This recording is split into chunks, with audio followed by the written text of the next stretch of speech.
मुंबई, जिसे देश की आर्थिक राजधानी कहा जाता है, इसी आर्थिक राजधानी में स्पा सेंटर की आड़ में देह व्यापार का खुलासा हुआ है। पुलिस ने छापेमारी करके बड़ा खुलासा किया है। दरअसल स्पा सेंटर की आड़ में जिस्म फरोशी का गोरख धंधा चल रहा था, जिसकी सूचना मिलते ही पुलिस ने कार्रवाई शुरू की और धंधे का पर्दाफाश किया। पुलिस की इस कार्रवाई के दौरान कई महिलाएं भी मौके से गिरफ्तार की गई हैं, जो इस गोरख धंधे में शामिल थी। इस गोरख धंधे में शामिल संचालक अलाउद्दीन उर्फ असलम हमीद शेख को गिरफ्तार कर पुलिस पूछताछ कर रही है, जिसके बाद यह खुलासा हो सकता है कि इस पूरे के पूरे नेक्सस में और लोग शामिल हो सकते हैं। इसे लेकर पुलिसिया जांच शुरू हो चुकी है। और आइए ज्यादा जानकारी लेते हैं। हमारे साथ संवाददाता बाबूलाल राठौर जुड़ चुके हैं। बाबूलाल, ये बहुत ही खतरनाक खबर इसलिए कही जाएगी क्योंकि आर्थिक राजधानी कहा जाता है मुंबई को, और मुंबई में स्पा सेंटर्स का बहुत बड़ा क्रेज है।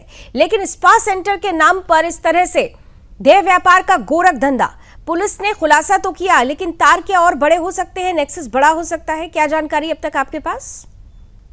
देखिए, निश्चित तौर पर इस तरह के सेक्स रैकेट के गोरख धंधे जो जिहादी लगातार बढ़ चढ़ कर रहे हैं, इसमें कहीं न कहीं बड़ा रैकेट सामने आने की जानकारी है। लगातार इस तरह का सिर्फ मुंबई में ही नहीं, पूरे महाराष्ट्र में इनका एक बहुत बड़ा नेटवर्क है। पिछले 4 दिन पहले हमने छत्रपति संभाजीनगर में भी एक बड़ा सा खुलासा किया था कि जिहादी होटल का मालिक जिहादी है, मुस्लिम है, और होटल जो है चलाने वाला मुस्लिम है, लेकिन वहां पर सेक्स रैकेट चलाया जा रहा है और हिंदू महिलाओं को सेक्स रैकेट में धकेला जा रहा है। जब सुदर्शन न्यूज ने इस खबर को प्रमुखता से चलाया, उसके बाद वहां पर बड़ी कार्रवाई हुई और अभी उसको सील कर दिया गया है। लेकिन ये मुंबई का भी मामला इसी तरह से है। इस तरह से स्पा सेंटर के नाम में वेश्यावृत्ति सेक्स रैकेट यहाँ पर चलाए जाते हैं, और खास करके जो कॉलेज की छात्राएं होती है, हिंदू छात्राएं, उनको इस रैकेट में धकेला जाता है, हिंदू महिलाओं को इसमें धकेला जाता है। निश्चित तौर पर जागृत हिंदुओं की वजह से ये बड़ी कार्रवाई पुलिस की जा रही है, क्योंकि पुलिस से ज्यादा सतर्क अगर कोई है तो हिंदू समाज है, और हिंदू समाज ऐसे मुद्दे पर बहुत ही गंभीरता से लेता है और पुलिस पर कार्रवाई के लिए दबाव बनाया जाता है। और निश्चित तौर पर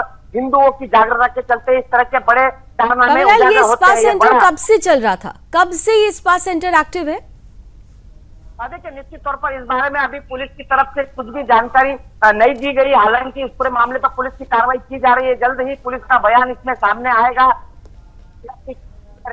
लेकिन स्थानीय नागरिकों की तरफ से कहा जा रहा है कि बहुत लंबे समय से इस तरह से सेक्स रैकेट चलाया जा रहा है, लेकिन अब इसके ऊपर पुलिस की कार्रवाई हुई तो निश्चित तौर पर यह सेक्स रैकेट का जो पकड़ा गया है जिहादी, इसके और कितने इस तरह के स्पा सेंटर मुंबई में चल रहे हैं, क्योंकि मुंबई देश जो राजधानी है, देश की बड़ी, महाराष्ट्र की बड़ी राजधानी है, और निश्चित तौर पर यहाँ पर इस तरह से और भी जगहों पर इस तरह के रैकेट सामने आ सकते हैं। अब इसकी रिमांड होगी तब ये अलाउद्दीन उर्फ असलम, इसका क्या बैकग्राउंड है? और जैसा कि आपने बताया कि लोग ये बता रहे हैं कि बहुत समय से, बहुत टाइम से स्पा सेंटर चल रहा था, तो क्या कभी किसी ने इस विषय को लेकर शिकायत नहीं की कि यहाँ पर ये गोरख धंधा चल रहा है, हिंदू लड़कियों को देह व्यापार में धकेला जाता है, और इसका पूरा का पूरा जो इसके पीछे जो हाथ है वो असलम उर्फ अलाउद्दीन का है? कभी कोई शक नहीं हुआ?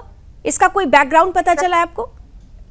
देखिए, निश्चित तौर पर इसका बैकग्राउंड यही है कि हर तरह के गलत कामों के गतिविधियों को अंजाम देने में ये लगे रहते हैं, और खास करके इसके ऊपर कार्रवाई इसलिए नहीं होती क्योंकि कुछ पुलिस के, हम सभी पुलिस को दोषी नहीं मान सकते, लेकिन कुछ पुलिस का हाथ इनके सर पर आशीर्वाद होने की वजह से इनके ऊपर कार्रवाई नहीं होती और मामले को रफा दफा कर दिया जाता है। जब कोई छोटी मोटी शिकायत लेकर आता है तो उसको उजागर नहीं किया जाता है। लेकिन अब ये मामला बहुत बड़ा रैकेट के नाम पर उजागर हुआ है। हिंदू समाज में इसका बहुत ही आक्रोश है कि आखिर किस तरह से ये जिहादी इस तरह के रैकेट चला रहे, और निश्चित तौर पर इसके पीछे और कोई मास्टरमाइंड है, इसका कोई सरगना है, उसकी जांच जरूर मुंबई पुलिस कर रही है, और बहुत जल्द ये बड़े खुलासे भी होंगे कि और इस तरह के कितने रैकेट जो है स्पा सेंटर के नाम पर मुंबई शहर में और महाराष्ट्र राज्य के अलग अलग शहरों में चलाए जा रहे हैं। इनके गुर्गे अलग अलग राज्यों में फैले हुए हैं, महाराष्ट्र के अलग अलग जिलों में फैले हुए, और इस तरह के धंधों को ये चला रहे हैं। तो निश्चित तौर पर पुलिस इसके ऊपर कार्रवाई करेगी तो और भी कई मामले सामने आ सकते हैं। और बाबूलाल, सबसे चौंकाने वाली बात तो ये है कि जैसा मैं देख भी पा रही हूँ कि स्पा सेंटर का नाम रखा गया है सन स्पा, यानी चलाने वाला मुस्लिम है, लेकिन नाम इस तरीके का रखा गया है जिससे कंफ्यूजन पैदा हो सके। क्या ये भी एक ढाल बन रही है ऐसे जिहादियों के लिए कि नाम हिंदू रखो या अंग्रेजी में रखो, कंफ्यूजन क्रिएट करो और पीछे से जिस्म फरोशी का ये गोरख धंधा चलाते रहो? जिहादियों ने ये अपना एक शगल बना लिया है। देखिए, निश्चित तौर पर ये जिहादियों का बहुत बड़ा षड्यंत्र है। इस तरह के गलत काम करते हैं और वहां पर बदनाम हिंदू नाम को किया जाता है। इस तरह का उजागर हमने 4 दिन पहले भी एक खुलासा किया था।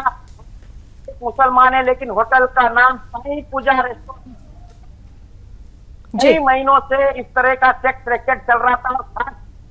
और महाराष्ट्र राज्य के पूर्व कैबिनेट मंत्री अब्दुल सत्तार, जो कि वर्तमान में विधायक है शिवसेना के, उनके संपर्क कार्यालय के बहुत ही नजदीक इस तरह का रैकेट चल रहा था, लेकिन पुलिस वहां पर कार्रवाई नहीं कर रही थी।